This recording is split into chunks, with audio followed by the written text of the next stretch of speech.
Dateline, November 7th, 2014. Potheads weep tears, making clean streaks on their dirty hippie faces as Florida's amendment to legalizing the medical use of marijuana is voted down.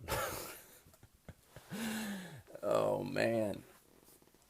I I don't know if I've led led to anyone watching this to get the impression, but I don't care for the news. I didn't like the way that news tends to pursue like the negative thing, sort of like a let's eat cake sort of an approach, and I had avoided it almost to the point of being ignorant to it. Um, but this this marijuana and the legalization and the ending of the prohibition against pot, it's been a very interesting scenario for me on account of you take states like California and Colorado leading the way in almost a states' rights over uh, federal rights, which I think is a very very interesting dynamic of our government. Now, much to the dismay of, is it Amendment 17 or something along those lines, where the national and federal laws trump any state laws. It brings us to a very interesting scenario, and it's in some historians' opinion, perhaps even this historian's opinion, the reason why we actually fought the Civil War was over whether or not we would have a federally centralized government over individual state governments.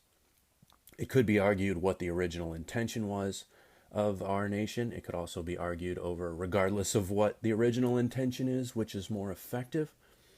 But in my understanding, this last midterm election has been the first time in all this momentum that marijuana legalization and decriminalization has had, where it's actually faced some opposition. Now it came close. The amendment in Florida required 60% general population approval in order to be added to the Florida state constitution, and it hit 57% of the voting people, which is close. It is darn close, especially when you look at the numbers. I mean, you hear some people say the whole trite "your vote doesn't count." You know, when it's as close as it was in this last Florida election. Now, even Rick Scott and Charlie Crist down here, relatively, they were within a million or so votes of each other. I mean, it was a very close race. I was also pleasantly surprised to see the Libertarian candidate actually made one heck of a showing. Over 222,000 people chose to vote Libertarian in Florida, which is a statement. And at this point, that's the best that those minded people can do. So where does this leave us, or why? I guess we could ask as well. Why would people vote against something like this? One of my wife's coworkers is a very ardent Christian fundamentalist. She attends church regularly, and I don't know if this has anything to do with her perspective, but she has a very traditional view of drugs and how it correlates to violence in theory. And her argument was, she had heard that in California, when they had passed the legislation to legalize marijuana, that crime went up. And people are willing to take that correlation and just apply it to their belief system and go from there, without really researching it, without really seeing what's going on, without really seeing the benefits. Now, the other part of it would be the long-standing racism that was born of the prohibition against these Schedule I narcotics. We're talking, these things came from the 40s and the 50s, where you had the Tejanos and the Latinos and the African Americans, the Black Panthers, all these people, they were sort of synonymous with switchblades and weed smoking. It was a 1950s thing, and it was born of racism, not born of, oh my gosh, this person just died of marijuana. It was like, wow, we see these guys smoking a bunch of joints, getting high. we'll make another law so that when we catch him with these things and we got nothing else to book him on, we can at least book him for the dime bag that he's got on him, you know? My opinion, which I am happy to share with you, is that if we are talking medicinally, I don't know about you, but I am not really qualified to determine whether or not a drug is medicinally effective. I'm not a doctor. I'm not a chemist.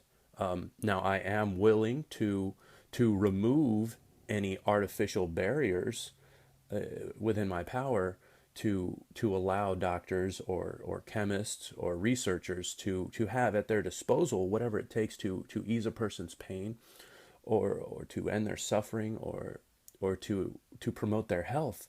By golly, I mean we should really let these people have whatever resources they can.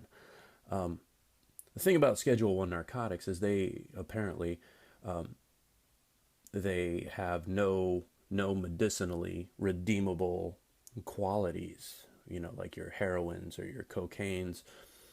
And it isn't necessarily that they don't have none whatsoever, because obviously cocaine, which it originally served as a stimulant as well as an analgesic, which means it dulls pain. You know, they would use it for eye surgery. Heroin, of course, being an opiate, has a lot of, it blocks a lot of your pain receptors and things like that. But my wife explained it to me. It isn't necessarily that there's no medicinal value whatsoever. It's that the potential harm of certain chemicals outweighs any medicinal benefits that they have, if that makes sense. You know, meaning that you put a person on heroin for pain killing, you're going to have to deal with a lot longer amount of suffering to cope with the addiction, the chemical process that goes on in their body afterwards that will exceed the pain that they're relieved from. So anyway, there you go. There's pot in the news. It'll be interesting to see what happens next. You know, perhaps in the next general election there'll be some. Well, I don't know. Does it work federally that way as well? Like there can be a popular proposal. If the state thing for the pot had developed enough momentum, I believe in a United States constitutional amendment can can actually be passed by like 75% of the states arbitrarily. I don't think we'll necessarily see that. However, I believe the guidelines of the scheduled narcotics aren't actually constitutional amendments. I believe they are executive policies. But if I'm wrong there, please correct me in the comments. I'm really not sure. So hope you enjoyed this news edition of Lambdog. Don't look forward to too many more of them because, like I said, I do not like the news. I just find this little tidbit interesting. All right. Hope this has been your daily dose and not too much of that because I don't want to mess with no reefer addicts. All right. Y'all take care. And if I don't catch you again, have a great weekend. I'm going hunting.